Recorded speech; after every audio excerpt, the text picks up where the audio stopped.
இடும்பாவனம் அப்படின்ற இந்த நேம வந்து உங்களுக்கு உங்களுக்கு வச்சுக்கிட்டதுக்கான ரீசன் என்ன? பெரிய காரணம் ஒன்றும் இல்லை. கார்த்திங்கிற பேர் வந்து நிறைய பேருக்கு இருக்கும். தொண்ணூறுகளுக்கு பிறந்தவங்களுக்கு.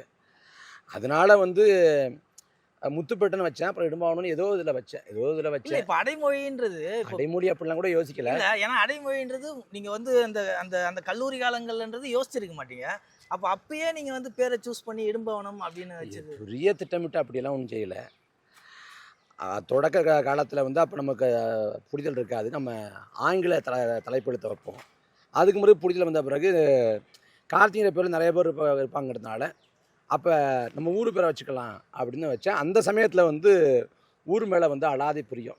அப்படின்னா என்னென்னா, இந்த ஊரை விட்டு பிரிய முடியாமல் அந்த கல்லூரி காலங்கிறப்ப இங்கேருந்து புதுக்கோட்டையில் போய் பாலிடெக்னிக்கில் படித்தேன்.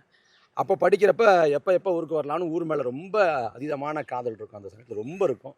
அப்போ அந்த பிரியத்தில் வந்து என்னமோ தெரில, அப்போ வந்து இடும்பாவனம் கார்த்திக்னு வச்சேன்.